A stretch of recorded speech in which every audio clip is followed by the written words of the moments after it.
Welcome to the My Innovation Coach training webinar, Innovation is a Team Sport, Part 3.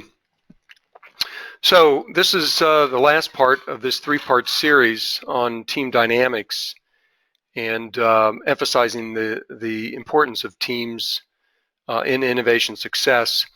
And so in the first two webinars, we covered basically these four topics. I introduced you to a useful mental model, which we'll go back to here in a minute. I spent a lot of time on culture in part one because we really can't talk about team performance without thinking about the overall culture within the organization, how that permeates down to the team level, how important that is. And then in part one, we also talked about four different options for organizing your teams. Then in part two, we talked about two of the four topics on team dynamics, and I'm going to pick up where I left off from part two in this session, as well as then talk about some topics related to supporting teams. So I want to go back to our mental model that I introduced at the very beginning in part one. And the idea here is that a project starts, it unfolds, and then of course it ends, hopefully. And that project sits within the context of these four spaces, if you want to think of them that way. The first is the culture within the organization, and that's, as I mentioned, we spent a lot of time in part one on the culture. So that's the backdrop for every project that we run. If you come in one level or one layer, so to speak, then you get into what's called the organizational space. This really has to do with the management system, the business plans, strategies, procedures, so on and so forth. In these webinars associated with My Innovation Coach, we've spent a lot of time on these types of things. So we're not really going to deal with that in this particular webinar. But then as you keep coming in towards the individual, then you get into the team space. This is really the heart of team dynamics. And then finally you get down to the personal space, which is at the individual level.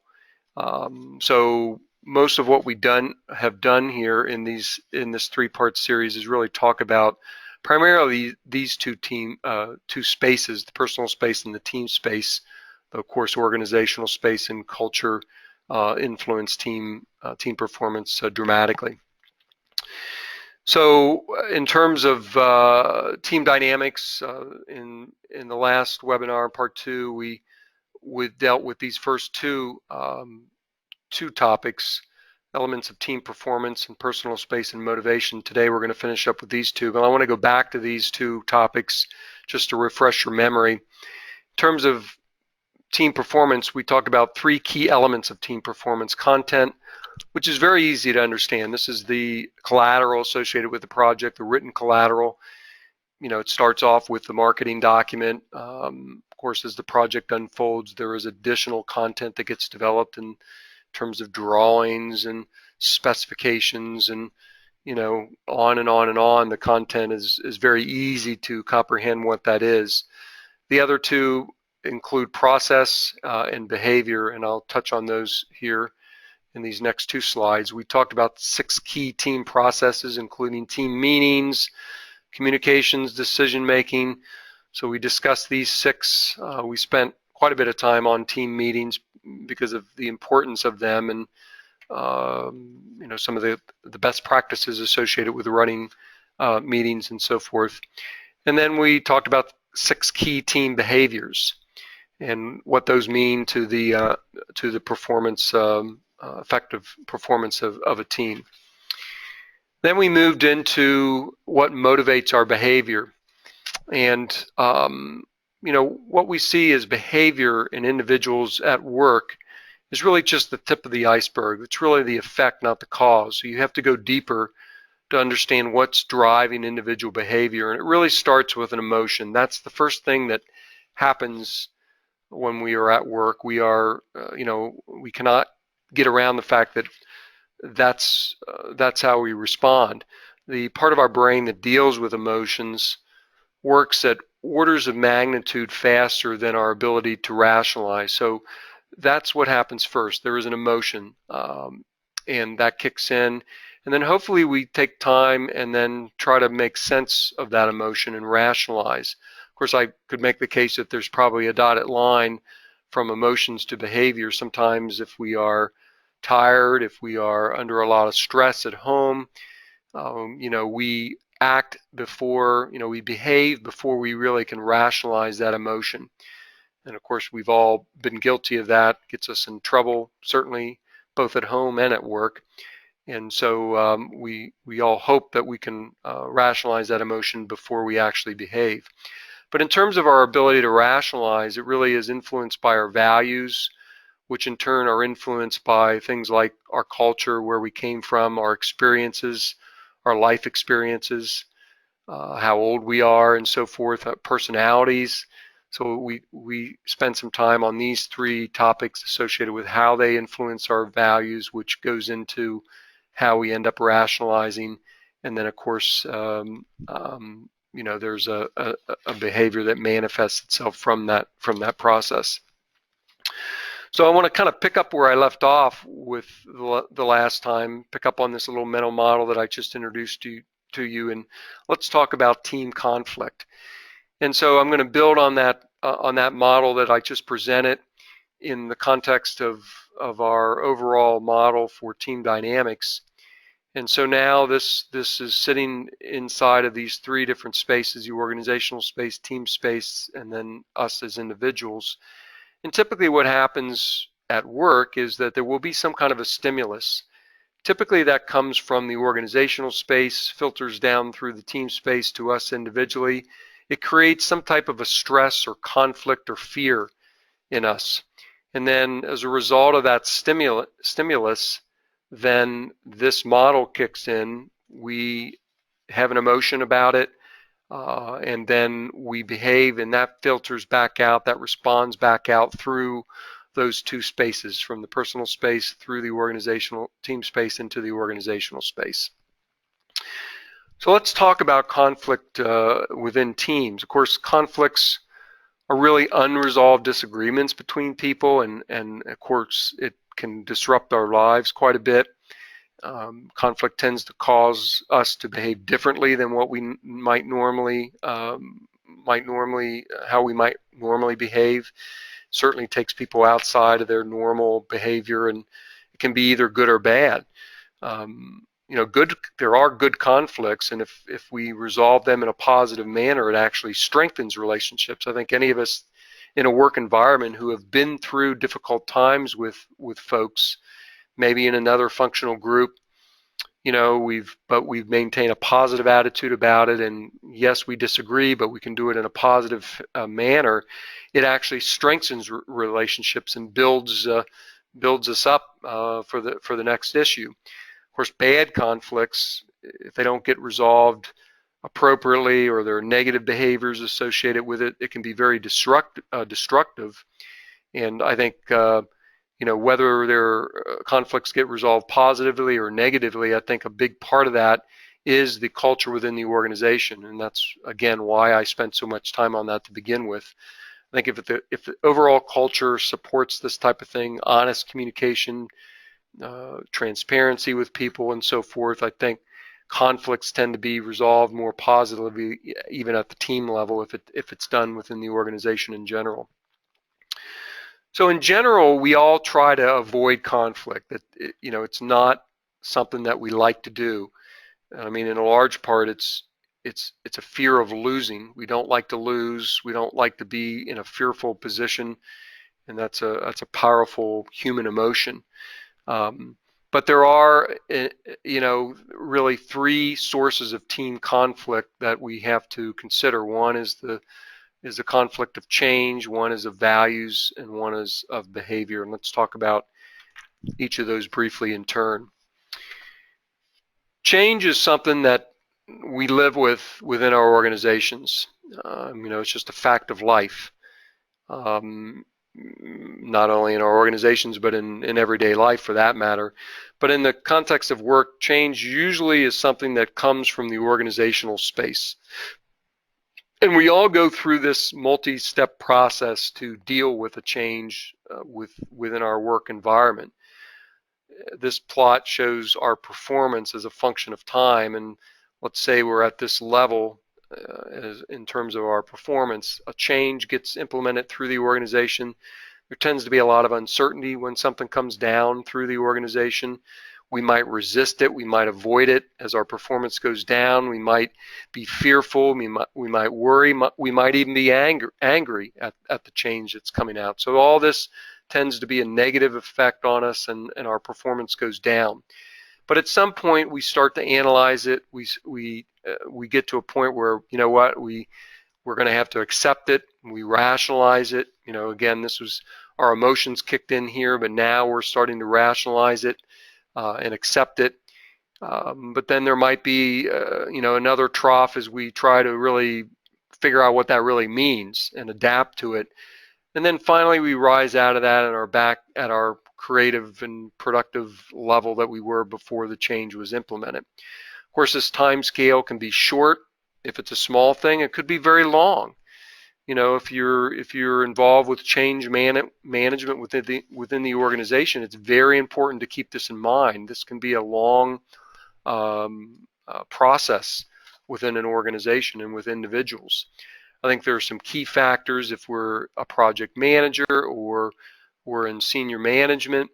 You know, there are some key factors that help people along this path. One is to communicate. We all like to know what's going on when it involves change. How is it going to affect us?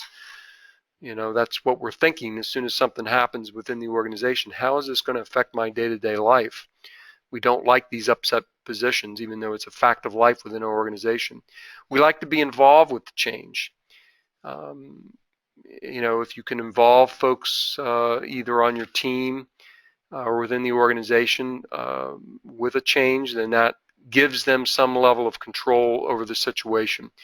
So these are very key factors to remember if you're a project manager or you're in senior management. I will make a point about that. In my previous life, previous work life, I was in a senior management role as well as at the project level. And so I think sometimes what happens at senior management level is within the management team, they are talking about some change, and of course the management team goes through the same process, but then the change hits the organization, so to speak, and the senior management team thinks that people are here when in fact they're back here. So I think that's a danger within management sometimes, that change gets implemented and they're off and have rationalized it, and they will tend to forget that people have to go through this process. So it's very, you know, this is really change management 101 when it comes right down to it, in terms of how you implement change within the organization and understanding how people react to it. It's very important, not only at the organization level, but again down at the team level as well. The second is a conflict of values. I mean, basically, this is when two people clash over differing values, and the fact is it's very difficult to manage that as a project manager or as an individual, because we can't readily change our values. You know, if you go back to that one slide on that mental model, our values are long range types of things that have been formed over a long period of time, related to our culture, our life experiences, our personality, all that, you know, affects our values, and those just don't change quickly, if at all. So it's difficult to manage when you have two people that really clash with their values. Teams do, you know, high performing teams use a lot of techniques to try to manage this. And again, it's really more something that the project manager needs to recognize and deal with. It may not be in the context of team meetings. It may have to be done offline with the two individuals, but certainly lots of things like discussing roundtable discussions, again, going back to our change management, to involve people and communicate and give them some level of control, that can help. The Fist of Five is a tool that we talked about in previous sessions, and just some feedback. So there are things that you can do as a project manager to help. And of course, there are all kinds of things that can lead to conflict of value between two people. Maybe, you know, ethnic humor or putting down other people's ideas. Maybe that one person is very cynical and the other is very optimistic. There are all kinds of things that can happen between people that can create this conflict of values. And then finally, as a result of conflict of change and conflict of value, then there are behaviors that result from these things. And these are interpersonal conflicts between team members. And of course, if you've ever been in a team that has experienced this type of thing, it really can negatively influence teamwork and the productivity of the team. So it's, teams can be working on the best project in the world and have the best processes, but if there are these behavioral type of conflicts, it can lead to an unsuccessful project. So lots of things that we can do, particularly at the project management level, to try to resolve these behaviors. Typically, these are going to be things that are going to be done outside of the context of the team meeting. Okay, let's then talk about managing behaviors, because that's the final step here, is that after all is said and done, that's what we're left with, is people's behaviors. You can't always necessarily change people's values and change some of the things that lead to these behaviors, but you might be left with just trying to manage them as best that you can. And so there's this concept of expanding our space, whether it's our personal space or our team space. And that means, trying to be more forgiving, more inclusive, more, less reactive, all these things. And we're going to talk about some of them here, but there are great benefits of expanding our space, whether it's at the personal level or the team level. At a personal level, it certainly creates informal power. Many people in your organization, I'm sure, that just have that aura about them of informal power. And it comes really from their ability to manage these types of situations. They tend to be very calm. They tend to be able to not overreact in situations. So if we can all take a page out of their playbook and try to manage the best we can with that, it can, for all of us, create informal power. And that's, you don't have to be a manager or a project leader to have power within the organization. So there's a great benefit expanding our personal space. Certainly helps prevent conflict, which is always a good thing. We are a team. We want to bring out the best in other people. It's a team sport, as I mentioned. It's all for one for all. So it's to our benefit to bring out the best in people within our team. And it gives us inner strength as well. It gives us that peace to deal with the stress that we have to deal with at work. Work and our home life are certainly the two big areas where stress comes in our lives. And so expanding your space can help you actually not only at work, but in your personal life as well.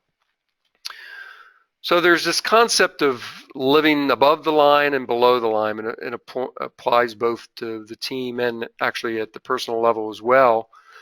So if you're living above the line, so to speak, you are experiencing these types of behaviors. You're collaborative, you're very caring, you're patient, you're listening, you're open-minded, you're inclusive. These are upper level behaviors and help provide those benefits that we just talked about, versus living below the line, so to speak.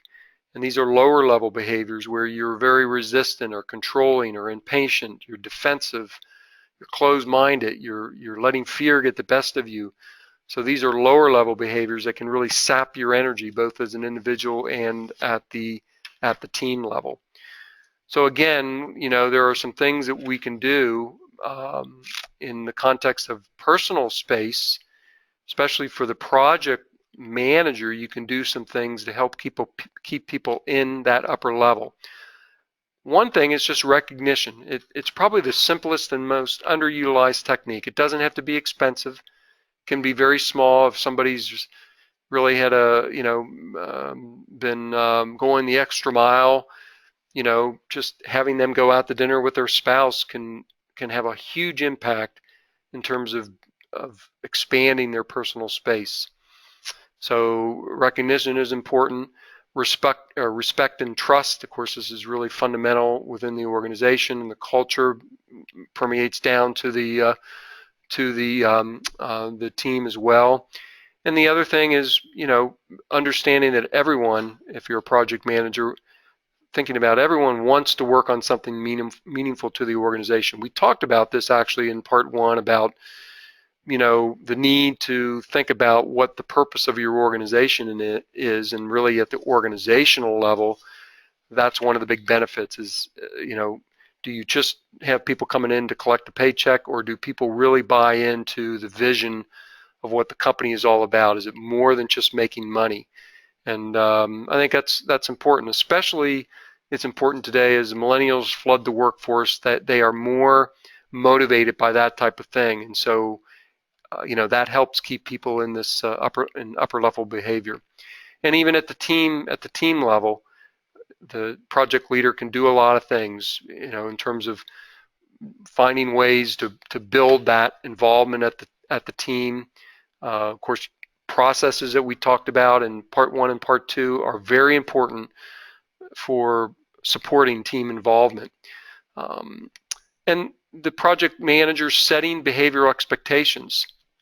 Very important that the team all understands that we stand as a team on decisions, right? It's one for all for one. We live and die as a team. All the ideas and the issues and the decisions, it belongs to the team. And so you create this team spirit, and it's a behavioral expectation as well.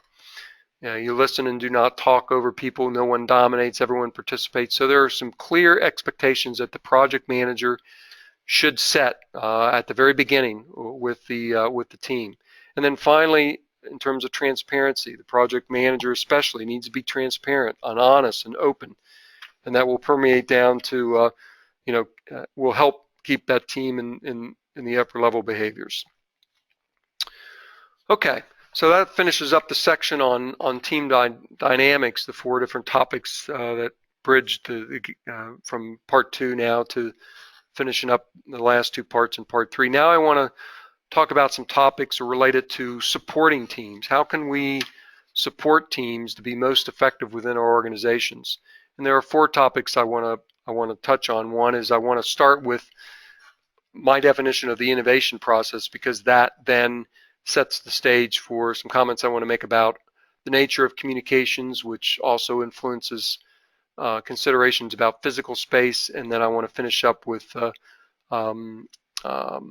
related topic on the informal organization. So there are lots of different definitions about what innovation is. It's one of those words that if you ask 10 different people, you're going to get 10 different definitions of what it means. This is my definition, my working definition of innovation. It's really a process that mediates between 2 things that are happening: technology, which is typically the realm of your R&D or your development organization, and the market needs. These are the needs of the customer. Typically, this is the marketing organization or the product manager. And actually, I like to delineate here, this is the true definition of marketing, which is about the needs of the user, versus marketing communications, which is about the needs of the seller. And those are 2 different types of things. What we're really talking about in innovation is the marketing role, not marketing communications. Marketing communications is all about communicating to your end users or potential end users about your value proposition, but that's really after the fact. That comes after. So as far as the innovation process is concerned, we're really talking about the marketing role. Now, this might be, if you're a smaller organization, the person that's responsible for, quote unquote, the marketing role and marketing communications may be the same person, or at least within the same functional group. but they're really two distinct activities, and I like to delineate that we're talking here about the marketing role. So innovation really is about matching up a technology with a market need, and there is a time dimension to that. You might have a great technology, but if the market need is not there, then no one is willing to buy it at that particular point. So really, for me, you can have a great technology, it might be the greatest thing in the world. If no one is willing to buy it at that particular point in time, then it might be an invention, it might be a science experiment, but it's not an innovation. For me, innovation implies that it's solving some type of a market need. It's making lives better in some way. Somebody's responding to that product or service in a way that creates value. So in my mind, that's the innovation process. Now, why I start out with this in this discussion is because by its very nature, innovation requires communication and collaboration. So, and why should we care about that, about interaction and collaboration in the NPD process? Well, it's pretty simple. This is some data that comes out of this resource here. If you look at the proportion of ideas that receive really high evaluation within companies, the reality is that most of those ideas come from internal to the organization. There are ideas and things that come externally, and of course the concept of open innovation is really what's driving that, the realization that there are good ideas outside of the organization. But the reality is that the primary source of ideas about new products and services within our organization are going to come from the internal organization. So that requires close communication within the organization. And there are really 5 key things that affect technical communications, some of which we've already talked about. Of course, the formal organization structure as well as the team structure. We talked about this in part 1.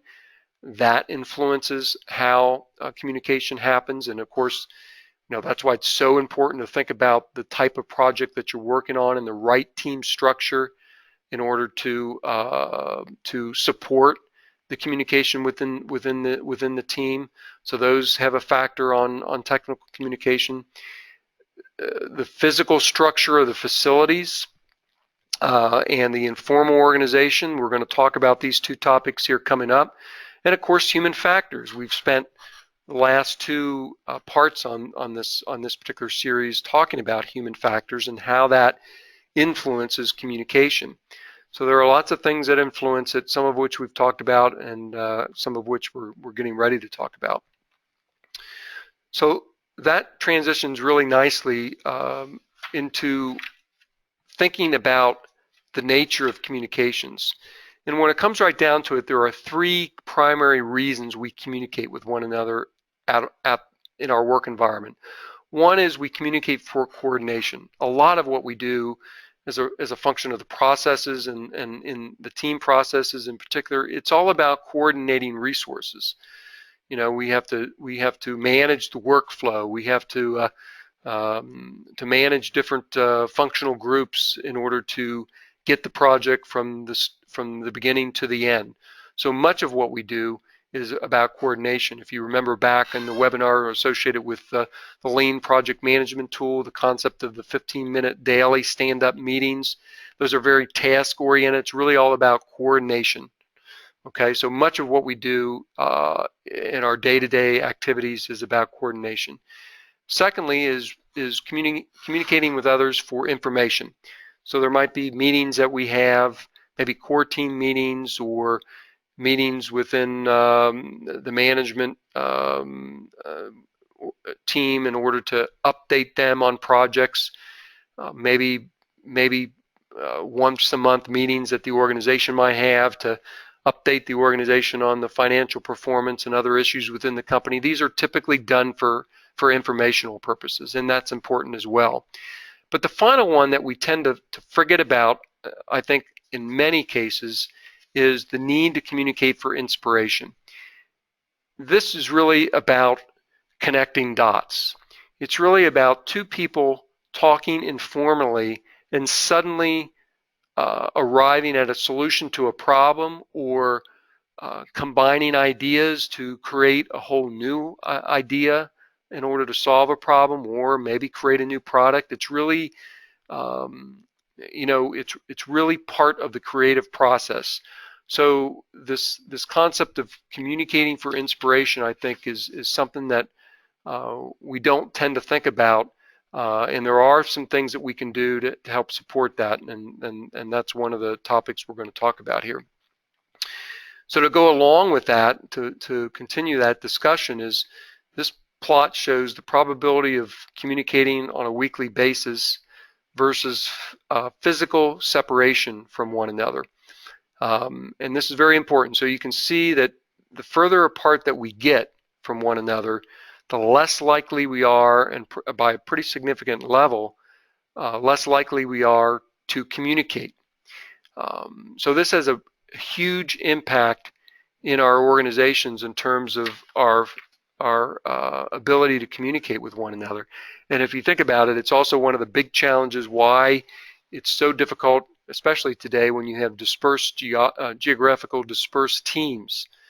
That physical separation is very difficult. Now, there are a lot of great tools that we use now to help support online type communication, but at best, they can fill in. They don't take the place of face-to-face communication where you can see the other person. So the bottom line is getting people to talk is the only real effective way to transfer technical and tacit knowledge. In the world of new product development, technical information tends to be very tacit. It may not be explicit. It may reside in the heads of the people that are involved with the process.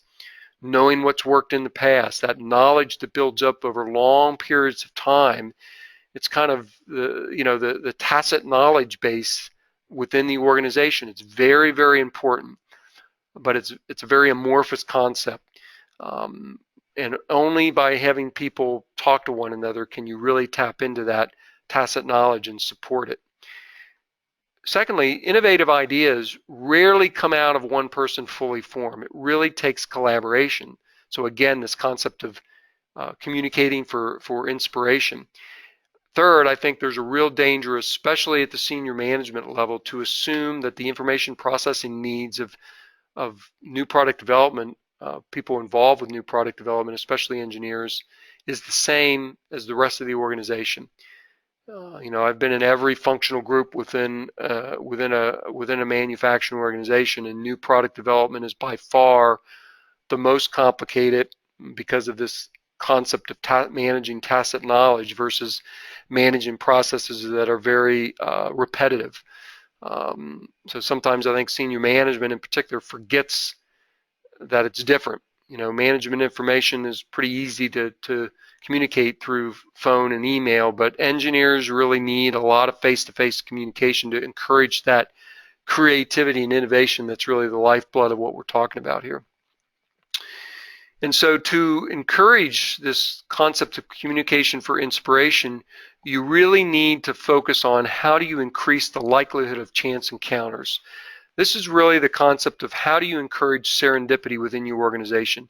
It's a very important part. I mean, you can't just get people in a room and say, okay, project team, you need to be more creative. This next hour that we're going to meet is meant to be creative. That doesn't work that way. So you have to find ways within the organization to encourage that outside of the formal processes and the formal meetings that we have. These chance encounters are very, very important to build this tacit knowledge that leads to innovation. And so now that transitions really nicely into this concept of thinking about the physical space, because that's one way to do this. So we've gone in our organizations from everyone having individual offices to more of the open office network with the cubes and so forth.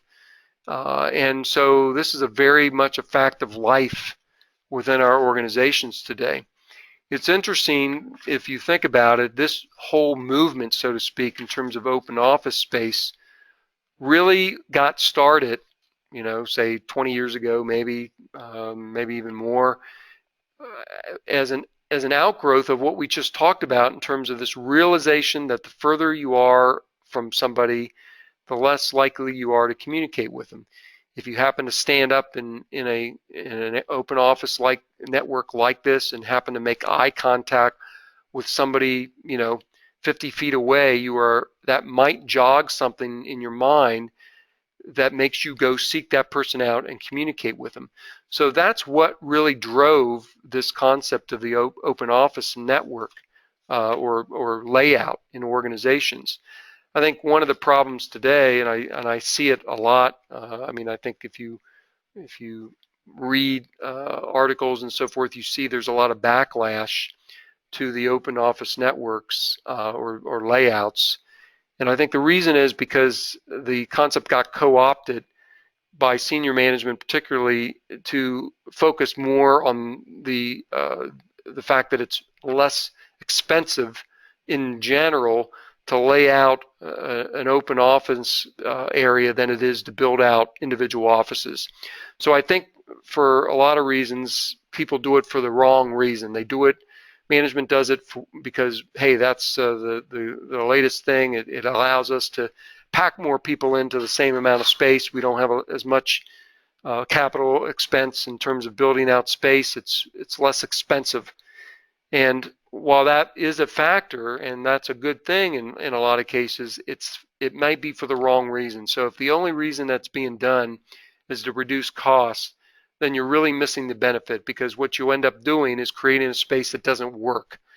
And I think a lot of the pushback now on some of these open office networks is that they've lost the advantages because you don't accommodate the different needs of the people within the organization. And I think that's extremely important. If you're going to lay out these open office networks, you need to think about the workflow. You need to think about the types of tasks that people are doing. You need to think about the people that are involved and involve them.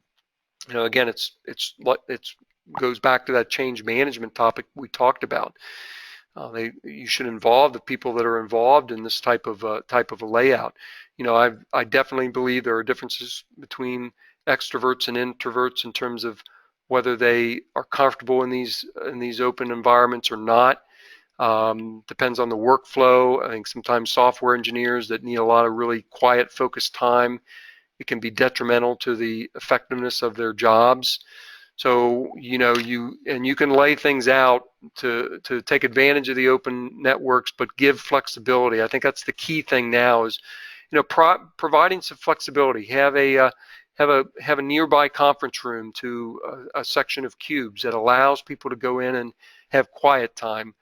If they need to work, focused work, have space for people to relocate. And now with our great communication tools, people can be very mobile. They can pick up their mobile device or their laptop, and with Wi-Fi networks, move anywhere within the physical space. So there are lots of things that you can do to think about how best to accommodate the workflow and the people that are involved. But the worst thing you can do is just focus on the cost implications and forget about the workflow and the folks that are going to be involved. To kind of build on that, I want to talk about this concept of functional inconvenience.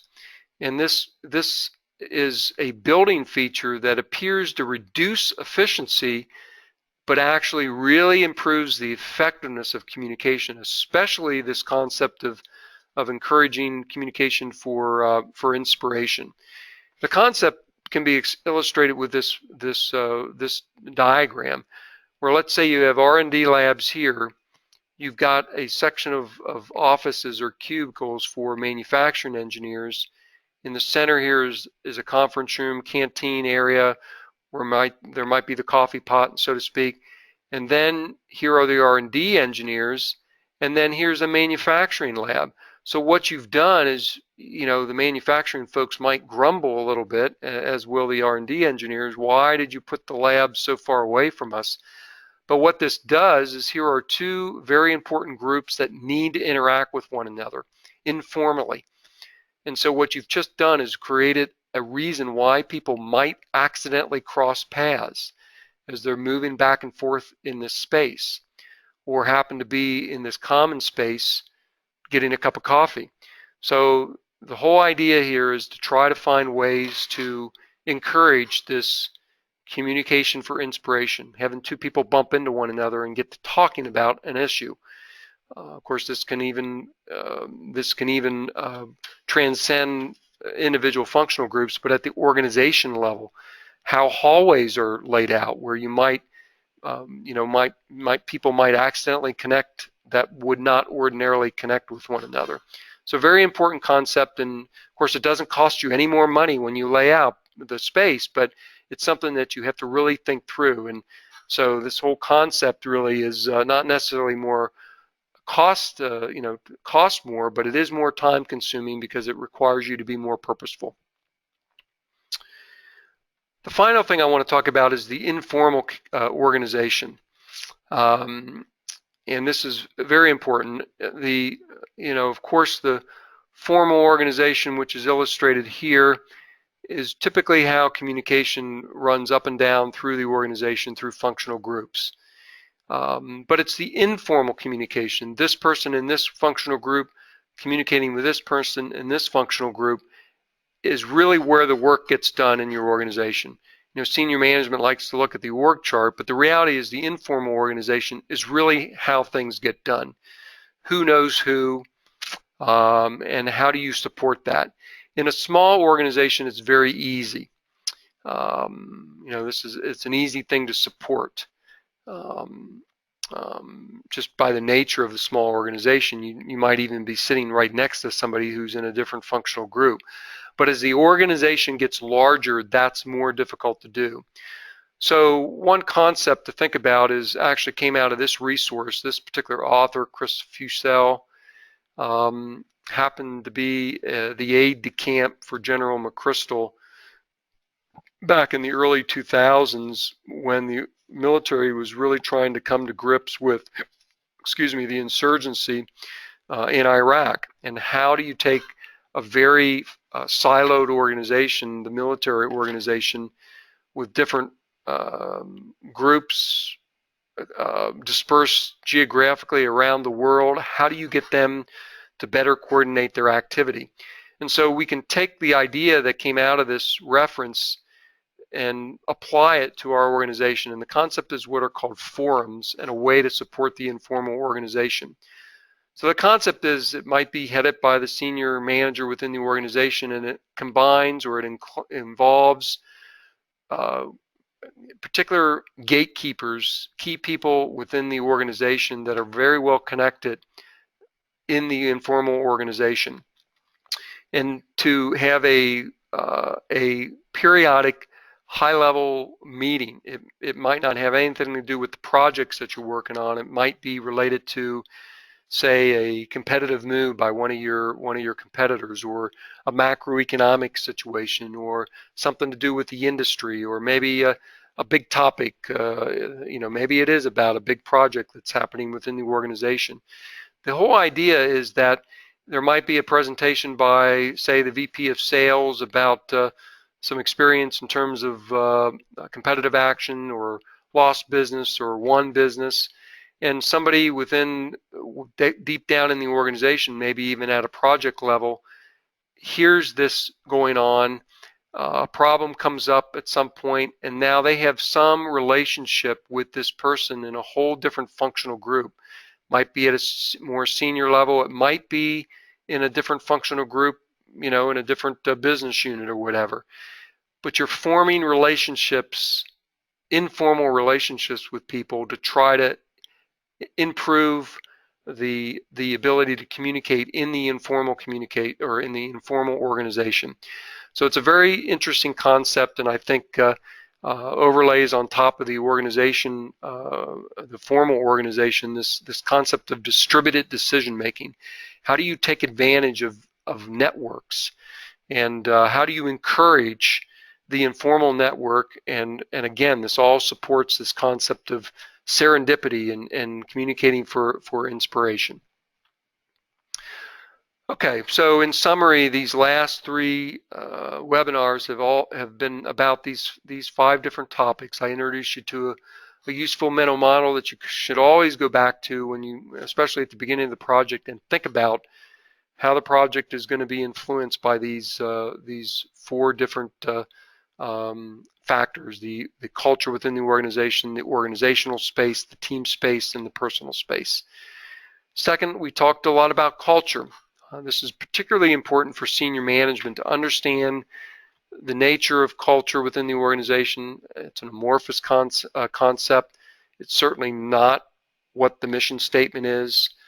You know, it's really, in my mind, described by the statement, this is what we do, and this is how we are expected to behave in our organization. That really, for me, captures the essence of culture, and there are some important things, 5 key factors associated with the culture that really have to be supported, including communication, you know, open communication, mutual trust. All these kind of things are really part and parcel of the culture and filter down to the team level. So that's why it's very important to think about the culture, and you can't separate it from the effectiveness of teams because it will impact team performance.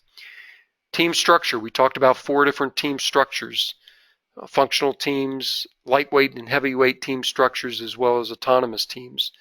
And the fact that different team structures are appropriate for different types of projects. Just because you've used one team structure in the past doesn't mean the next project will use the same one. And then we talked about 4 different topics associated with team dynamics. This is really about the team space and the organizational space, the 3 key factors: the content, the processes, the behaviors. These are 3 key things that influence team performance. We talked about the human factors and the personal space and behaviors and all those good things associated with team dynamics. Meetings, team meetings, how to conduct them, and some of the key best practices for meetings. And then finally, we finished up with 4 areas associated with supporting teams, particularly in terms of how do you support communication, especially communication for inspiration. And that can be related to the physical layout. It can be related to the concept of maybe using these forums to support the informal communication. Thanks for attending this My Innovation Coach training webinar.